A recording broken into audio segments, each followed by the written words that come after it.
Okay, so good morning, everybody. Okay, so today is December 2nd, 2023, and we can begin with the homage to the Buddha. Namo tassa bhagavato arahato samma sambuddhassa. Homage to the Blessed One, the Worthy One, the fully enlightened one. Sound is still good? Yes, Bhante. Yes, Okay. Bhante, it's good. So now I'm going to share the screen as we move our way through these sixes.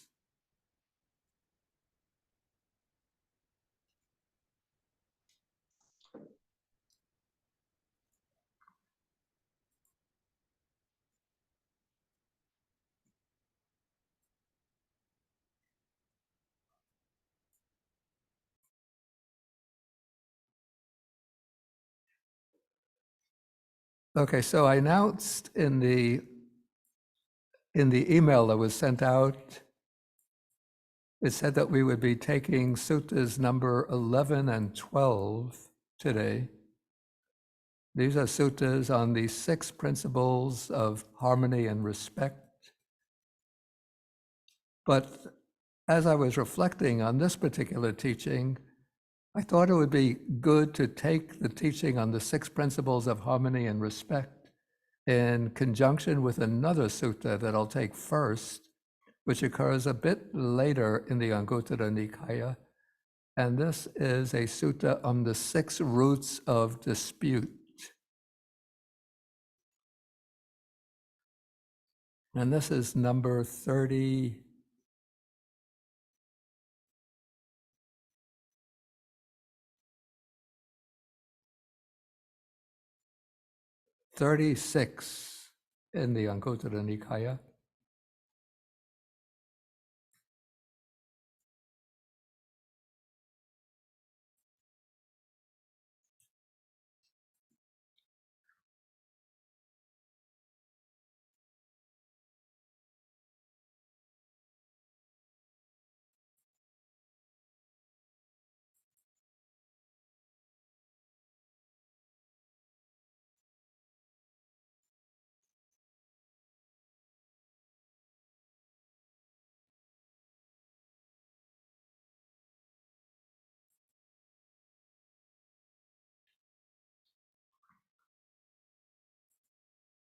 Okay, so here the Buddha is speaking about 6 roots of disputes.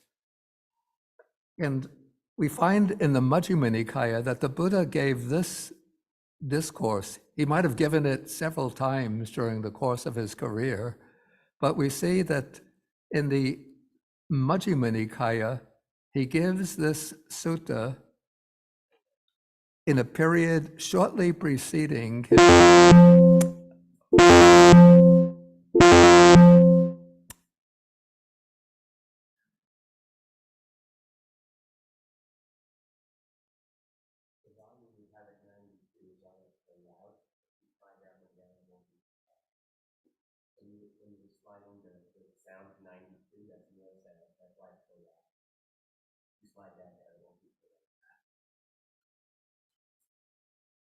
Okay, yeah, I had hit something by mistake. I didn't intend to hit that. Okay, so the Buddha gave this discourse shortly before his passing away. And what happened is that the leader of the Jain community, his name is in the Buddhist text, he's called the Niganta Nataputta, but to the Jains, he's known as the Jina, the conqueror, or Mahavira, the great hero. So according to the sutta in the Majjhima Nikaya, sutta number 104, Mahavira had passed away, and then the Jain community broke into 2 factions that were fighting with each other. And so Ananda came to the Buddha and said, Bhante, you are now old, and you're sort of in the last phase of your life, and it's just possible that when you pass away, Ananda said, I'm rather apprehensive that a conflict like that can break out in our own community, amongst the Buddhist community.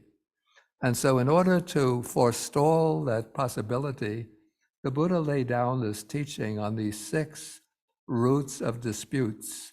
And I think these teachings, the principles that are laid down here, are applicable not only in ancient times and not only to the Buddhist community, not only to the ancient Buddhist community, but in general terms, that they would be applicable virtually to any community that is dependent upon, for its success, upon cohesion and harmony. And so what you have to do firstly is to watch out for the factors that create conflict and division. And then you have to find ways to deal with them before they break out into open conflict and disputes. And so the Buddha is here going to lay down 6 roots of disputes, but as you'll see, that some of them actually join 2 factors together. So if you take them all together, you could probably get up to, I think, 11 roots of dispute. Okay, so the first is that we have a monk who is angry and hostile. So here we have 2, actually these are actually 2 factors that are a little bit different but interrelated.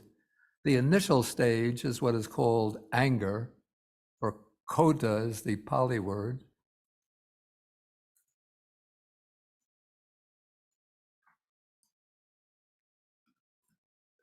And then when kota becomes intensified, it turns into upanaha. Upanaha is what's translated here as hostility. So when anger builds up repeatedly, when it gains force into in the mind, and it becomes something persistent, particularly when it's directed to a certain person or a certain group of people, then it becomes upanaha, hostility. And so here, when we have a monk who is angry and hostile, and then it says he dwells without respect and deference towards the teacher, that's the Buddha, towards the Dharma, and towards the Sangha, the community, and he doesn't fulfill the training.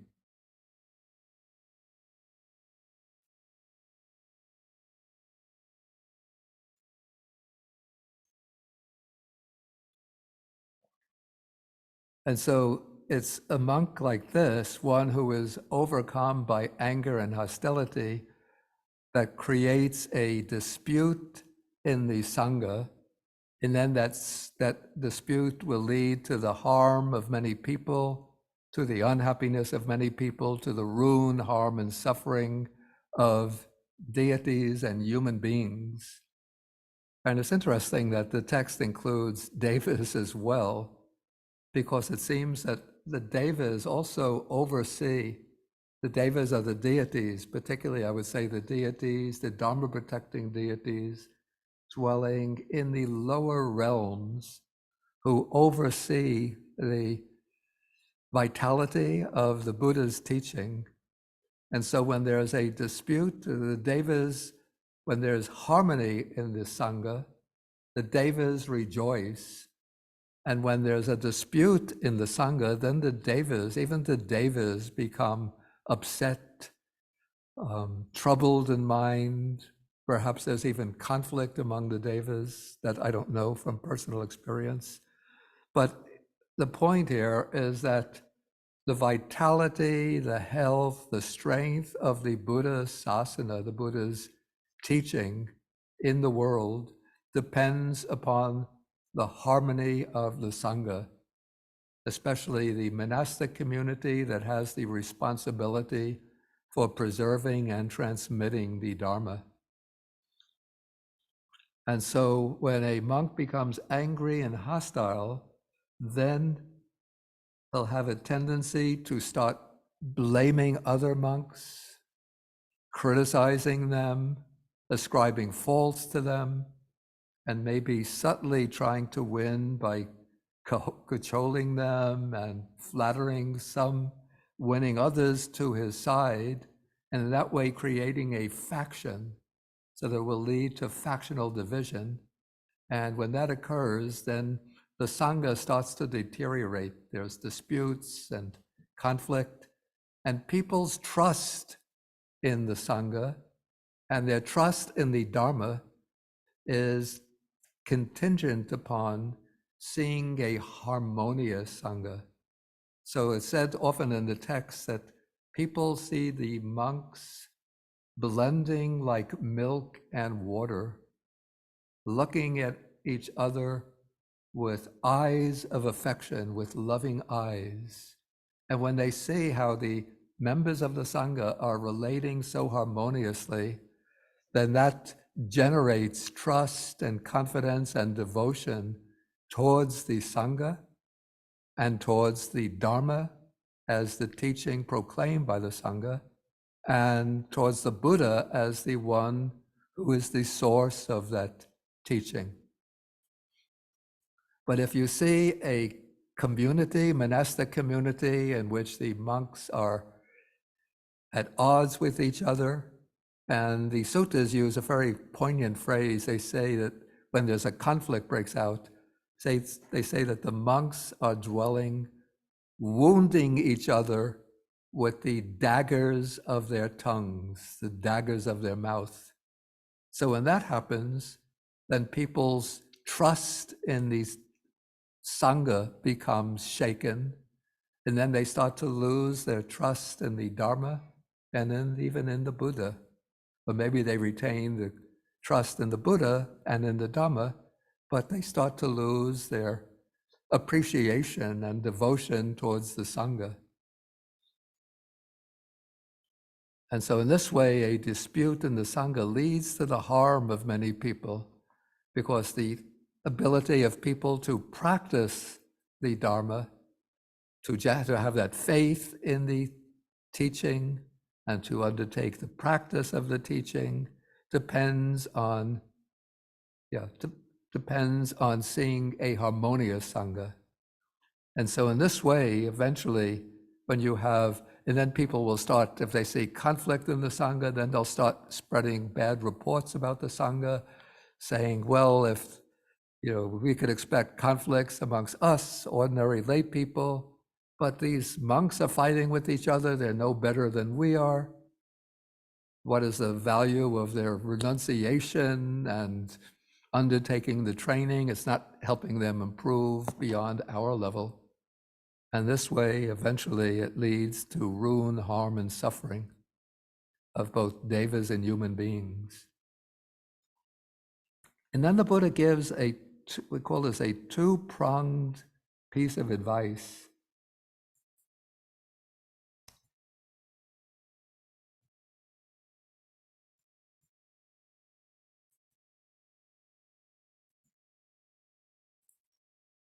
So he says, if you perceive any such root of dispute, either in yourselves or in others. You see, the Buddha has this comprehensive mind. You should strive to abandon that evil root of dispute. So first you have to examine yourself to see, is that tendency taking shape in my own mind? You have to be very, very mindful, very attentive to see whether you are nourishing or nurturing or harboring these thoughts of anger, resentment, and hostility in yourself. And then if you see that tendency in yourself, then you have to abandon it within yourself. And that means by applying the appropriate method of training. And the Buddha gives various methods of training to overcome arisen thoughts of anger.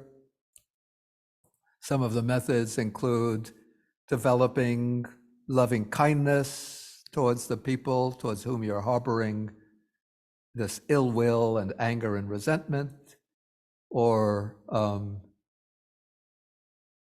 forcefully, sometimes just recognizing that these thoughts are unwholesome and then trying to drop them, sometimes paying no attention to them, just letting those thoughts, observing them and just letting those thoughts arise and pass away. And sometimes even using a forceful method of driving them away through forceful application of energy. So you abandon that evil root of dispute in yourself, but also if you see that root of dispute starting to emerge in others, you see others becoming angry and hostile, others starting to speak in bitter ways or starting to foment division, then you have to find ways to deal with others who are trying to create a conflict. Sometimes in the initial stage, if you see one person doing this, you can take them aside and explain to them how it's destructive to themselves and to the harmony of the community if they harbor these thoughts. You have to try to encourage them to blend in with the community, to be willing to consider other points of view. So there are various methods to help others in the initial stage overcome those roots of dispute. But if you see others starting to form a faction, and then the conflict is starting to become truly divisive, then sometimes it's necessary to even convene a gathering, a meeting of the Sangha, and bring up the disputants and have ways to let them discuss their grievances openly, and then with a calm, peaceful, accepting mind, patient mind, try to understand their grievances, their complaints, their disagreements with the general trend, and then try to either to help them to get rid of those grievances, or maybe if they have valid grievances, to accept them and implement them. So in these ways, one could help to settle that dispute, and you quell the anger and hostility that arises, that might arise in others. Okay, but then if you don't see any such root of dispute, either in yourselves or in others, then you should practice in such a way that this evil root of dispute doesn't emerge in the future. So you have to take precautions against the arising of that anger and hostility, anger and ill will arising in the future. Okay, we can deal with the others more concisely. So the next root of dispute, and here we have two factors brought together. Probably there's some kind of underlying similarity between the two. Okay, one is that the monk is a denigrator, and the other is that he is insolent. Yeah, I had another file on.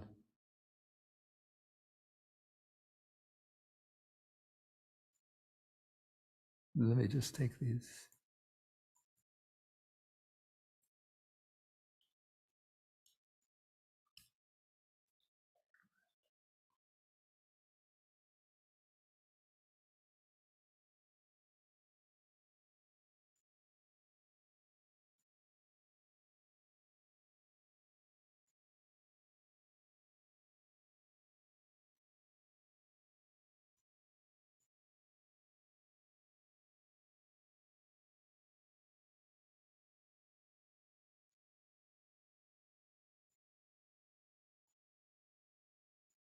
Okay, it's not following my wishes. Okay, there we go.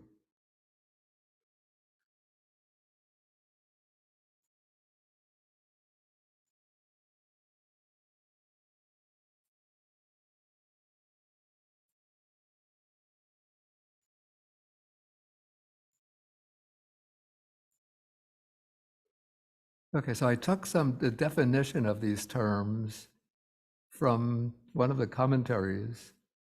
Okay, so as for this term here translated as denigrator, maybe an alternative rendering would be contemptuous, being contemptuous. And the commentary gives examples both in the case of monastics and lay people. So it says,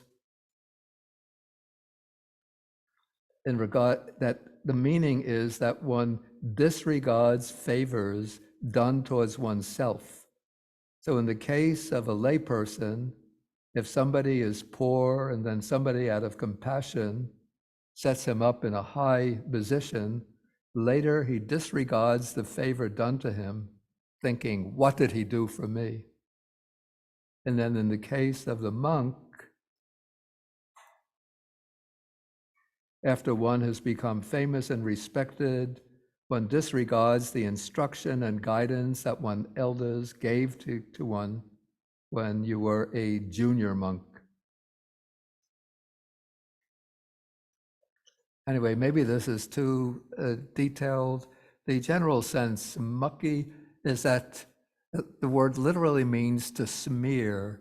And so the idea here is that one is smearing others, speaking badly about others, speaking derogatory words about others. And so in this way, one creates a conflict in the Sangha. And then the term with which it's paired, being insolent, or we could say presumptuous, this is one becomes a little bit sort of arrogant and yes, related to being contemptuous. You look down on others. So denigrating, you smear others and speak contemptuously about others. Being insolent means that you presume certain authority to yourself, certain good qualities to yourself, and on that basis you look down upon others. Okay, then the next pair are envy and miserliness. So envy, of course, is quite obvious, that when others have good qualities, then you resent their good qualities. When others achieve certain types of success, you resent their success. So the way this breaks out within the monastic community is that there might be one monk who is regarded very highly, maybe by the lay community. He gets a lot of respect and offerings. And then another monk does not receive the same degree of respect, does not receive the same amount of offerings.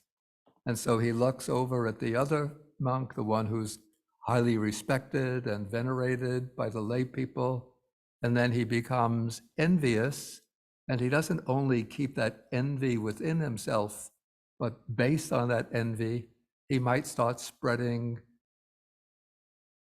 bad reports about the monk who is receiving the respect. For example, there's a famous story, it occurs in the sutta, occurs in the Sutta Nipata, later in the Anguttara Nikaya, I think in the Book of Tens, and in the Samyutta Nikaya. We know that Sariputta and Moggallana were the two chief disciples of the Buddha, but there was another monk by the name of Kokkaliya or Kokkalika who was envious of Sariputta and Moggallana.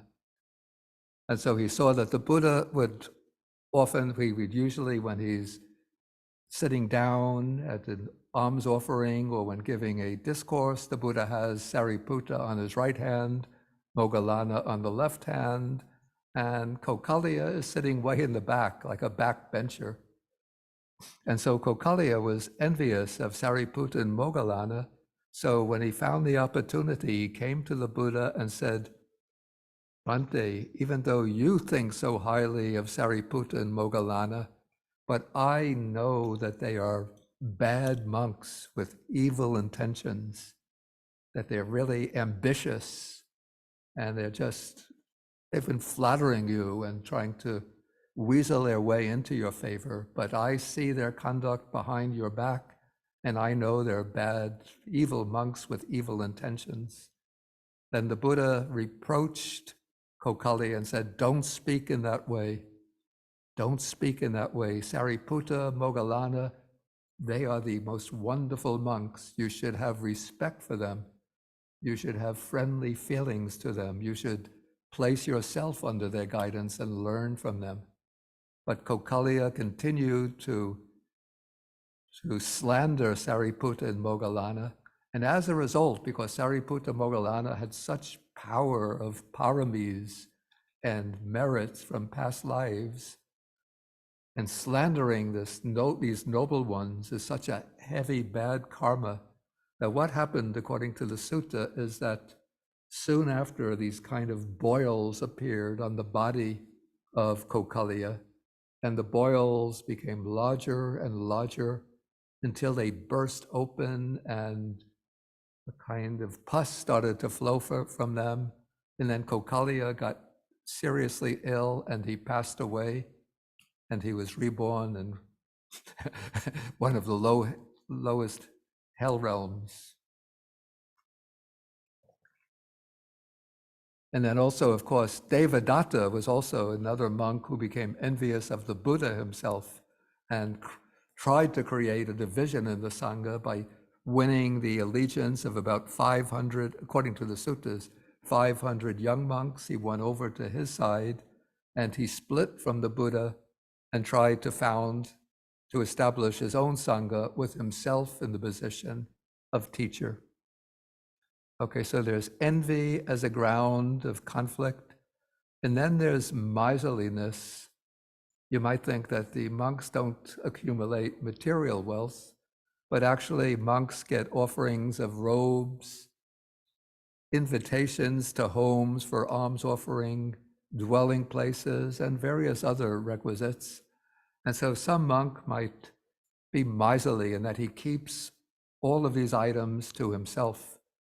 He might get many robe offerings and just keeps them, and he sees other monks going around with old, worn-out robes, but doesn't want to share them with others, because he thinks, when I get an invitation to the houses, I will wear the brown robe. When I'm going an alms round, I could wear the orange robe. When I'm giving a sermon, I could wear the ochre robe. So he keeps many different colored robes without sharing them with others. And if he gets invitation to the houses, he doesn't like to suggest that he can bring other monks along. And so one could be quite miserly, and so that can create a division in the Sangha. Okay, then we have craftiness and hypocrisy. Okay, one of them, I'm not sure that I'm getting the order quite right. One of them, I think it's craftiness, means that one shows oneself as having virtues that one doesn't have. No, I think that is hypocrisy, is showing virtues that one doesn't have. And craftiness is covering up or concealing the faults that one does have. Yeah, so those become potential roots of disputes. And then the fifth one is having evil desires. And this is particularly what is intended here is the desire for gain, that is for offerings from lay people, honor, to be placed in a position of honor. For example, in the Buddhist countries, there are special honorary titles that are given to monks, like Anunayakatero, Nayakatero, Anunayakatero, Mahanayakatero, and then sometimes they might have very long designations like Maha Ratta Sasana Sobana Maha Guru Nayakatero, a title like that. So a monk might have a kind of craving or desire for such honorary titles and honorary position, and desire for praise, to be praised. So it's basically the desire for gain, honor, and praise. And then there is wrong view. And what is meant in this context by wrong view I think, is especially a view that denies the validity of the law of karma, that denies that karmic actions, volitional actions, produce fruits that accord with the nature of those actions. But there can be other types of wrong view too, like one of the famous ones that's recorded in the Majjhima Nikaya, Sutta number 22. A monk named Arita, was going around and proclaiming the view that there is no harm if a monastic indulges in sensual pleasures. And by sensual pleasures, what he means is sexual, according to the commentary, is sexual activity. And so he went about proclaiming that view, and then the monks heard about it, and they brought the Buddha. They informed the Buddha, and the Buddha called that monk to his presence and reproached him for proclaiming that wrong view. Okay, so we have evil desires and wrong view. And then the sixth stands on its own, and this is a very, very maybe dangerous type of attitude to take, and one which is very subtle. It's not as obvious and as gross as the other five. That is, we have somebody who adheres to his own views, holds to them tenaciously, and relinquishes them with difficulty. So this will hold within the Sangha, especially perhaps in relation to matters of vinaya, of observance, of monastic observance. So a monk might hold to his opinion about a certain rule of discipline, or it could be about a doctrinal teaching as well, hold to it very, very strongly, and even when presented with convincing contrary arguments, be unwilling to relinquish that view, with that just personal view. And this, I say that this can be a very subtle type of cause of division in the Sangha, because I've seen it very often in my own life as a monk, particularly in Sri Lanka, that you sometimes have some monks who, adopt this view, and it goes very contrary to the whole tenor of the Buddha's teachings, and you might bring, contrary arguments. You cite other sutta passages that sort of refute that view, and yet the more you present convincing arguments against the view of that monk, the more strongly he's going to hold to that view and say, I'm right, you're wrong. And then he might even go off and maybe try to draw others to his view.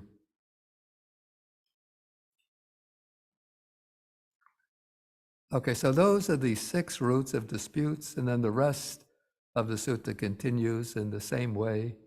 And the Buddha, again, he says that you should practice so that this evil root of dispute doesn't emerge in the future, and in such a way that it's abandoned and doesn't emerge in the future. Okay, so these are the 6 roots of dispute, and now sort of the positive counterpart. So these are the things that create disharmony and conflict within the Sangha. And now we want to go to the original teaching that I recommended for today's class, which is the counterpart to that, on how to establish harmony within the Sangha.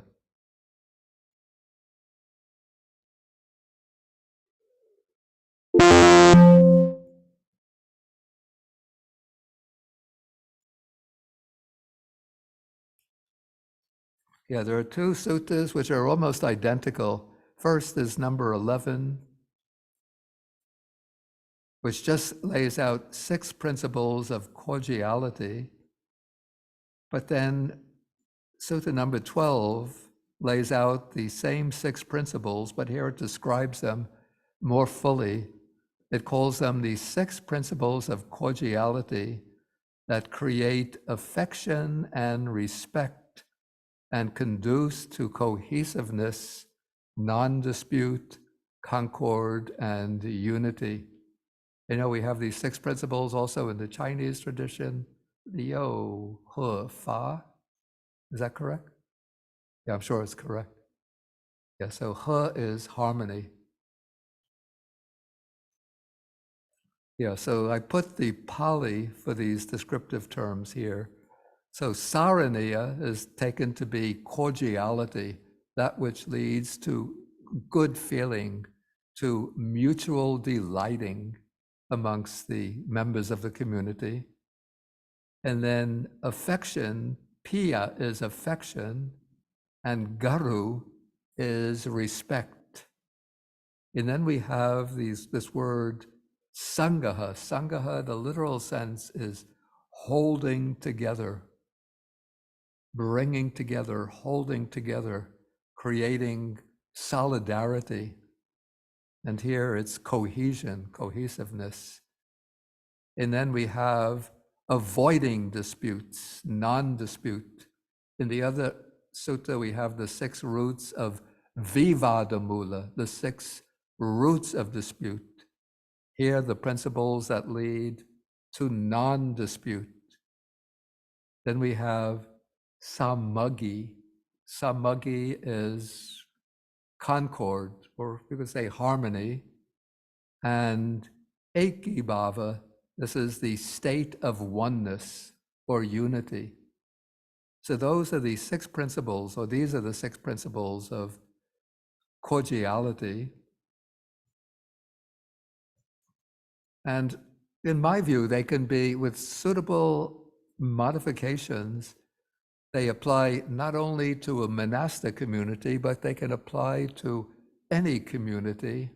And even maybe we could propose them to the to the United Nations as guidelines for establishing world peace, or at least non-conflict, for resolving conflict.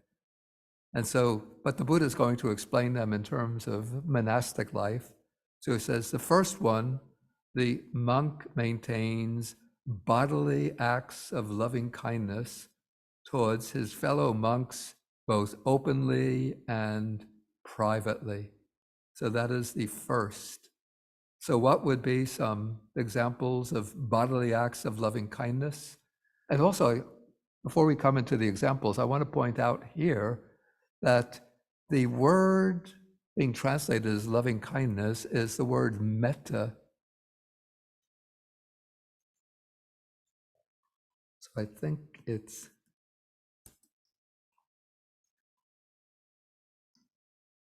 mettan kaya kamang.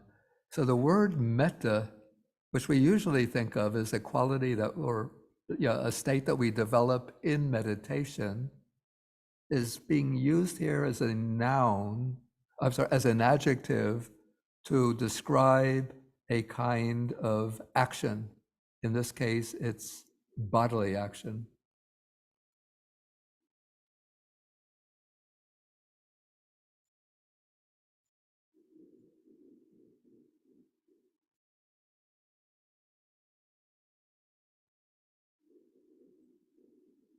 Okay, so what would be some kinds of bodily acts of loving kindness that one monk might show towards another? For example, what's commonly done is that in a monastery, the junior monk will come, and this is the case with a monastery where there are separate kutis or huts, where each monk will be living in his own hut or little cabin. And in Southeast Asian country, every day some leaves will fall from the trees.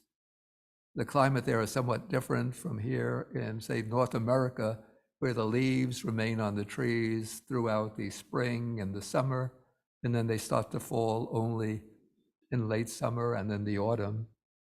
But in my experience in Sri Lanka, in monasteries in Sri Lanka, like every morning when you come out from your kuti, there's a new batch of leaves around that have fallen from the trees overnight around the kuti.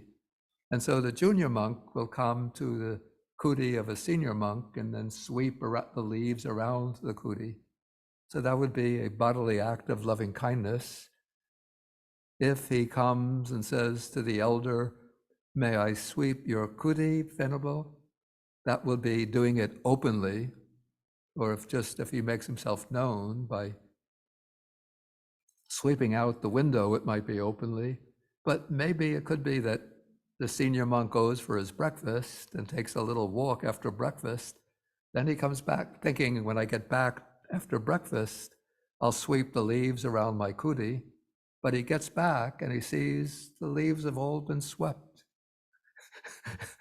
So he knows that some junior monk has come, and out of kindness, he swept the leaves. Another thing commonly done in many monasteries is that when there are senior monks, like the elders, at mealtime, when they finish the meal, then the junior monk will come and say, "Venerable, may I take your alms bowl?" And then the junior monk will take the alms bowl and go to the water fountain, the kitchen, and wash the alms bowl and put it neatly back in place.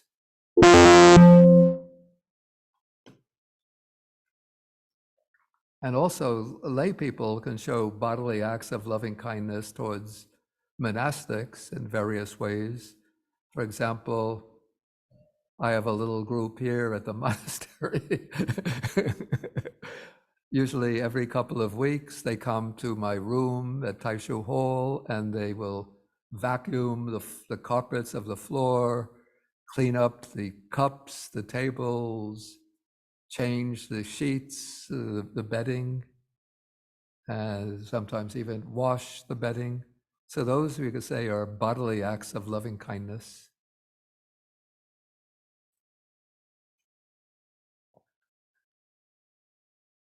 Okay, we'll go through the monastic observances. Then I'd like maybe to get your opinion of some ways this can be implemented in everyday lay life. Okay, then verbal acts of loving kindness. So this would be pretty obvious. This would be speaking gently, politely, respectfully, speaking words of maybe praise when praise is due. For example, if the elder gives a Dharma talk, then the junior monks will say, "We appreciated your talk, we learned a lot from you." So those are some simple verbal acts of loving kindness. And even if there's disagreement, say you have disagreement with another monk and you want to criticize another monk for his behavior.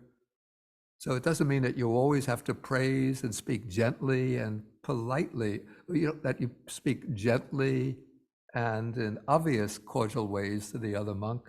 But if you're going to criticize the person, you can do so when criticism is appropriate. But what you first do is set up the mind of loving kindness, thinking, as I see it, that monk has done something wrong. He's acting in inappropriate ways or ways that are going to create conflict in the community. So I have to correct him, but let me first set up the mind of kindness towards him or mind of compassion towards him.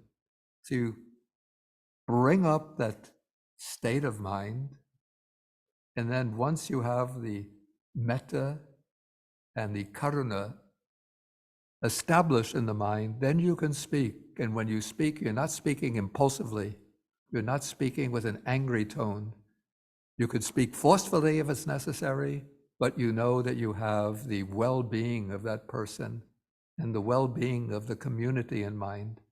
And so when you speak with loving concern for that individual monk and also for the community. So these are verbal acts of loving kindness. And then what lies behind both the bodily acts and the verbal acts of loving kindness are mental acts of loving kindness. So I explained how before speaking, you first set up in the mind loving kindness, but this can be part of the regular meditation practice. of monks living together in a monastery, monks or nuns. So, when I do the Wednesday evening meditation, I say, okay, you should move. First, you take the people who are acquaintances, then you can move to people in the nearby town or city. But if we were just a monastic community, then I would say, bring to mind all of the other monks and nuns living together at the monastery, and then you direct the loving kindness to them. So you make that a part of, in a monastery, often the monks will make that part of their regular practice, even just 5 or 10 minutes of developing the mind of loving kindness towards all of the monastics together in the community. Even though the text says openly and privately, but it's a little difficult to see how you do that openly, unless maybe you have a group meditation and then the teacher will say, okay, now let's do 5 minutes of loving kindness towards all the monks, all of you monks sitting together in the meditation hall. Maybe that would be openly, and privately will be when you go to your own room or your own kuti, then you do the meditation of loving kindness there. Okay, the fourth principle of harmony, of cordiality, is sharing without holding back any righteous gains that have been obtained, including even the contents of the alms bowl.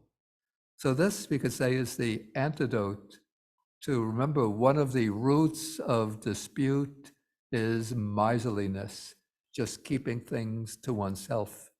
So this is sharing whatever one gains with others. So if you get more robes than you need, you share them with others in the community who maybe don't have enough robes. And what I used to do when I was living in Sri Lanka in Kandy, since we just had a few monks in the monastery where I was staying, and there was never any shortage of robes. In fact, I had a what do you call this? A trunk, a traveling trunk filled with robes. But what I would do every once in a while, we would collect the robes, excess robes, and we would send them to the Bhikkhu ward in the Kandy General Hospital, since monks sometimes come to the Kandy Hospital from far, rather remote provinces where they have difficulty getting robes. And so in this way, we distribute the robes to monks who need them. And so we have robes can be shared, and even the contents of the alms bowl. So if a group of monks go on alms round, and some monks get a lot of offerings, and some monks might go to a region where there's poor people who can't give very much. When they come back to the monastery, what's the typical practice is that some containers are put out, and the monks will empty the contents of their alms bowl into the containers, and then each will take what they need, and the monks who didn't get sufficient will be able to take from the excess. So in that way, they share the contents of the alms bowl. Okay, then we have harmony in observing what's here called virtuous behavior. So this means observing the precepts together without any flaws or breaches in observance of the precepts. And then the sixth is dwelling together, holding together in possession, holding in common, what the text here calls the view that is noble and emancipating, that leads out for one who acts upon it to the complete destruction of dukkha, of suffering. And that view that is noble and emancipating, this would be the principles of the fundamental principles of the Dhamma, the right view about the three characteristics of existence: impermanence, suffering, non-self, the understanding of paticca samuppada, dependent origination, and the Four Noble Truths. And then the Buddha plays this, I had that passage. copied here, that the Buddha puts special emphasis on this principle of harmony and respect. Let me increase the size.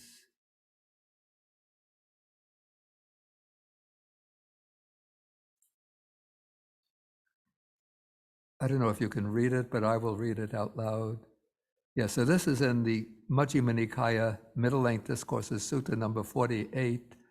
He says, of the 6 principles of cordiality, the chief, the most cohesive, the most unifying is that view that is noble and emancipating, and that leads the one who practices based upon it to the complete destruction of suffering. And then he uses a simile that just as in a house with the peaked roof, the pinnacle or the peak is the unifying part, so it is that view that's noble and emancipating that is the most cohesive of these 6 principles of cordiality.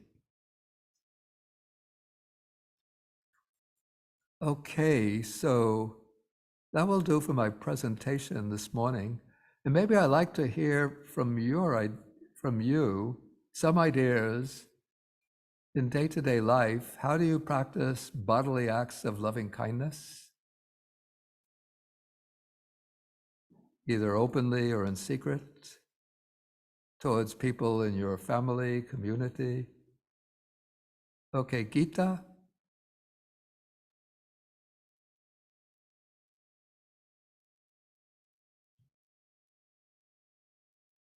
I'm not hearing anything. Can you hear me, Bhante? Sorry, Okay. I had my speaker up. I just wanted to thank you for the wonderful teaching. We're so grateful. So I said, sadhu, sadhu, sadhu. Okay. Bhante, yeah, we do this every day at home, right? Cooking, cleaning, laundry, Yeah, taking, right? what a mother does for her family, for the children.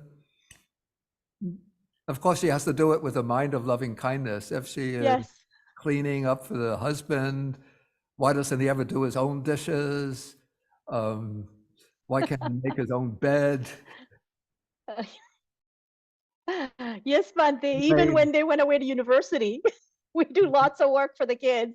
leaves his a razor sloppily on the counter. Okay, maybe some other ideas. Thank you, Bhante. Namki? Yes, thank you, Bhante, for your teaching. Very relevant to our daily life. Yeah. So my question is that sometimes both in private and public, superiors, the true cause of these conflicts are personality. And in psychology, of course, we, can have the diagnosis of personality disorder. So in that case, all these 6 great ways to promote harmony is really not really effective, so these people need professional help. So that was just my comments, and I want to hear about your kind of instructions. I would say certainly if somebody has maybe a personality trait that makes them always initiate disputes and conflicts, a kind of recalcitrant personality that sort of thrives on conflict, then it becomes sometimes maybe they have to get professional help. And there are procedures actually in the Sangha. Sometimes if a monk is one who constantly creates disputes, there's a way to suspend him. He doesn't get expelled. He can't be expelled from the Sangha for that reason, but he can, I think that there are grounds for suspending him. Okay, thank you, Bhante. Yeah, but sometimes we meet personalities like that, and we have to find the most effective ways to deal with them. Sometimes it's just necessary to, it's not a ground for expulsion from the monastic order, but there are ways to to discipline the type of monk who is constantly creating disputes and arguments. Okay, next is Madeline. Yeah, you have to unmute. Thank you, Bhante. What about hugging? This is a bodily act of loving kindness, and I think in lay life we do that a lot. We hug people that we want to show kindness to. What about in monastic life? Do you do hugging at all? Oh, hugging. I see. I see. Yeah, I think it would not really be quite appropriate in the monastic life to do hugging. Okay. Thank you. But it works very well in lay life. Yeah, I know. Yeah. Okay. Jason in Redondo Beach. Thank you, Bhante, for your teaching. So one thing that comes to mind for me is being present for others, listening to them, and creating a feeling of being heard. Yeah, I say that's a very, very good suggestion. Just let's see where I'm trying to see where that would be placed in terms of these 6 principles. It could be taken under the mental acts of loving kindness. Though even when you're bodily present with others to listen to them, it could come under the first. Yeah, but certainly that is a way to create an open space of loving kindness. And I say also that helps when there are people maybe who are tending to provoke disputes and conflict. That's a way of helping to diffuse the conflict, is by sitting down with the person, asking, what's on your mind, what's bugging you, what's disturbing you, and then you let them speak and listen to them, sort of open to listen, to hear their complaints. And then sometimes you have to take their side against the majority and say that this person truly does have some legitimate complaints. Other times you have to tell the person that they're maybe creating even imaginatory offenses in their mind, and tell them just to cool off. Yeah, anyway, that's a good suggestion. Okay, we take Tim M. Thank you, Bhante. I work in a very intellectually, politically competitive Silicon Valley organization. And I find, it's very triggering to my own innate competitiveness and these negative traits that are described. So I find myself turning to body breath awareness to maintain equanimity, and then trying to just embody any expression of metta I can to Zoom meetings or in-person discussions or writing emails, and just try and pull back from that innate reaction and just stay with equanimity and allow that to pass away. That's a very good point. And also, you mentioned writing emails, and one thing I have to say today, it's one thing, when you're face to face with a person, often it's difficult to speak to them in ways that will be cutting, sarcastic, denigrating, because in a way, you're tuning into the presence of that person. But when you're writing an email, well, you don't see the person, it's just a computer screen in front of you.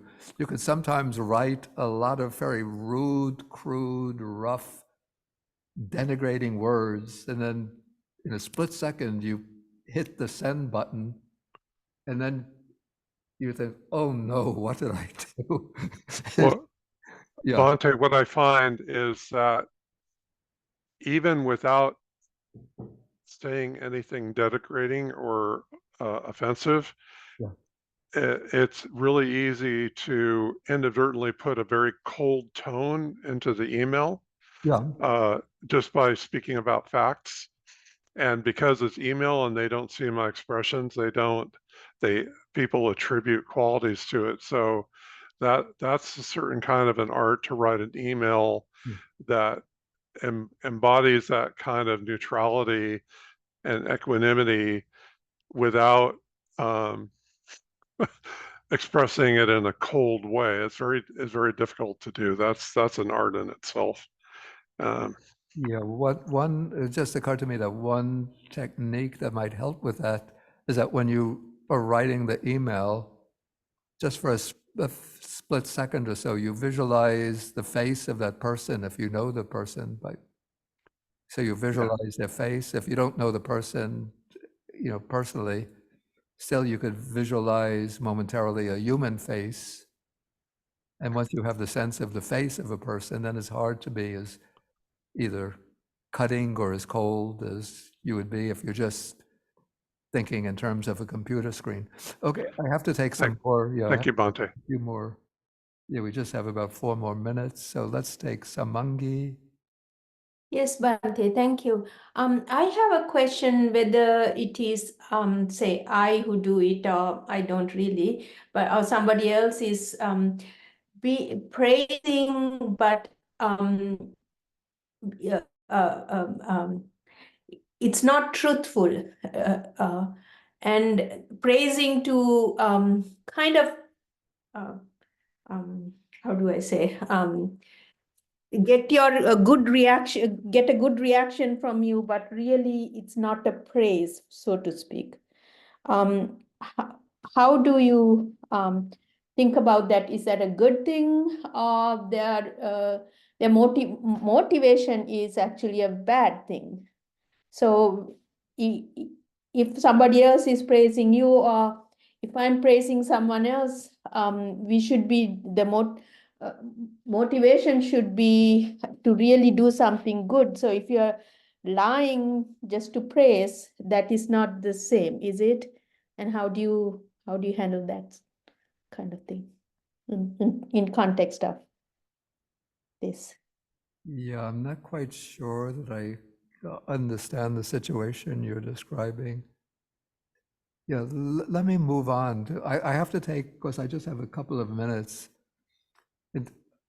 I want to take, if there's simple, please state a simple question. Okay, Mariam? Thank you, Bhante. One thing of the kindness I was thinking about is when I go grocery shopping, I know some people like flowers that I like him. Yeah. So I just get them flowers and I offer it to them. So it's kind of a kindness that I do for them. But the other thing the question that I have is the sixth one that you were talking about, it adheres to his own view and tenaciously, and it doesn't let go of it. Yeah. I have that problem in terms of the 8 precepts when you're eating after noon. Yeah. I feel like some monks says, oh, chocolate is okay, cheese is okay, this is okay, that's okay. And I don't know who to trust. And I feel like, you know what, just eat a little bit if you're hungry and let it go. So how to deal with that? Yeah, there are different opinions in different monastic communities about what's allowable after the midday. Just find anybody that you can trust, as long as they have good intentions, it's okay. Thank you. Okay. I just have time for one more question. This will be Henry. Henry, Tiao, unmute.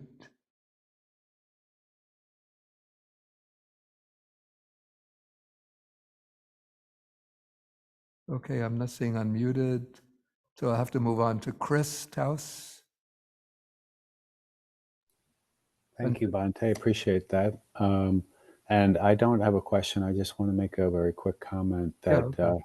It's somewhat miraculous that I happen to be here and you're discussing this, because I am at the moment kind of going through a very difficult marriage situation, and it really couldn't be more timely.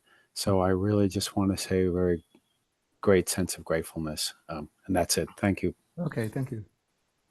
Okay, then since there's one more minute, then let's take Ron. If it's a simple, you have to put a very simple, straight question.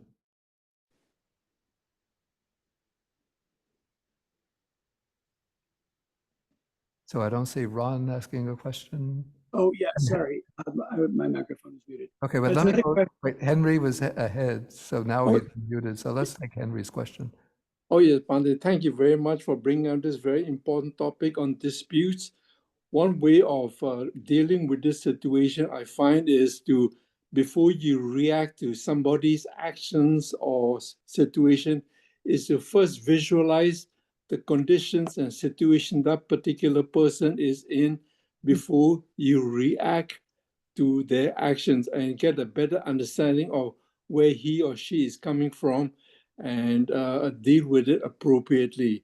So I find that has been very helpful in being able to see from other person's perspective first before one reacts to such a situation. Yeah, Thank you very much. Yeah, thank you. That's very, very wise advice. Okay, we're going to have to end for the day now because I'll have to go up for the meal. Okay, so we'll end with the verse for sharing of the merits, and then we'll do 3 bows to the Buddha. Akasata chabumata deva nagamahidika punyantang anumoditva chirang rakantu sasanam. Akasata chabumata deva nagamahidika punyantang anumoditva chirang rakantu desanam. Akasata chabumata deva nagamahidika punyantang Anumoditva chirang rakantu mang parang dukha pata jani dukha baya pata jani baya soka pata jani soka antu sabepi panino. May those in suffering be free from suffering. May those in fear be free from fear. May those in sorrow be free from sorrow. May all living beings also be thus. And then we're going to do 3 bows or half bows to the Buddha from this. So I'm going to stand.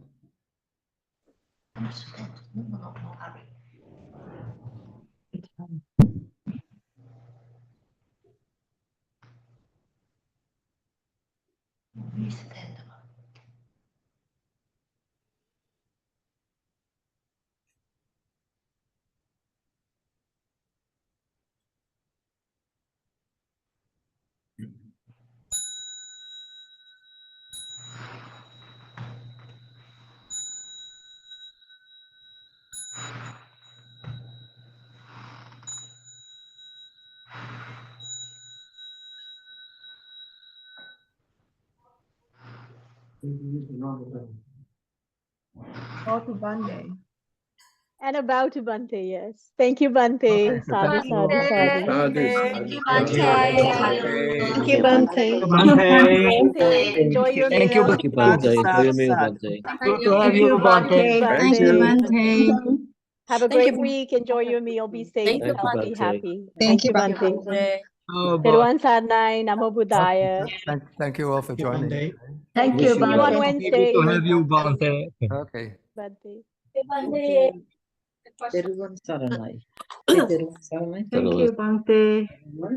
you, Bhante.